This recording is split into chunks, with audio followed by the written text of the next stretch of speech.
দেশে প্রতি বছর মোট মৃত্যুর শতকরা 12 ভাগই হচ্ছে ক্যান্সারে, আর প্রতি লাখ রোগীর মধ্যে আক্রান্ত হচ্ছেন 53 জন।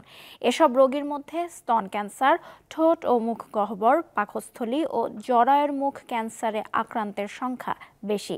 বঙ্গবন্ধু শেখ মুজিব মেডিকেল বিশ্ববিদ্যালয়ের এক গবেষণায় এ তথ্য উঠে এসেছে।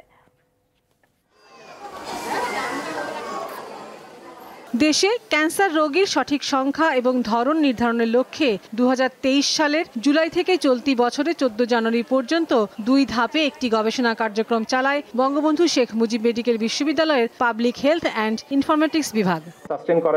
শনিবার সুপার স্পেশালাইজড হাসপাতালে চলমান এই গবেষণার তথ্য তুলে ধরা হয়।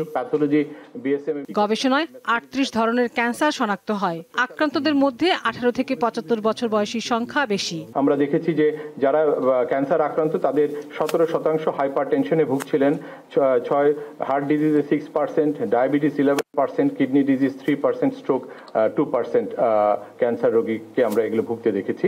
পুরুষরা বেশি আক্রান্ত হচ্ছে ফুসফুস, লিভার ও ষড়যন্ত্রের ক্যান্সারে। নারীদের ক্ষেত্রে লিভার, জরায়ুমুখ ও খাদ্যনালীর ক্যান্সার বেশি।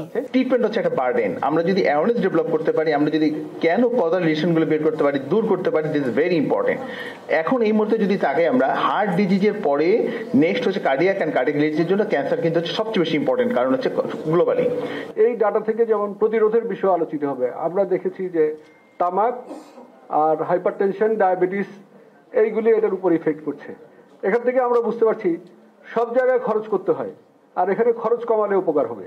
চলমান এই গবেষণা কার্যক্রমে স্বাস্থ্য মন্ত্রণালয় সর্বাত্মক সহযোগিতা দেবে। আমরা নিশ্চিত করতে চাই যে রাষ্ট্রীয় অ্যাটলিস্ট স্বাস্থ্য পরিকল্পনা মন্ত্রণালয়ের পক্ষ থেকে এই গবেষণার ধারাবাহিকতা রক্ষার ক্ষেত্রে কোনো রকম বিচ্যুতি হবে না।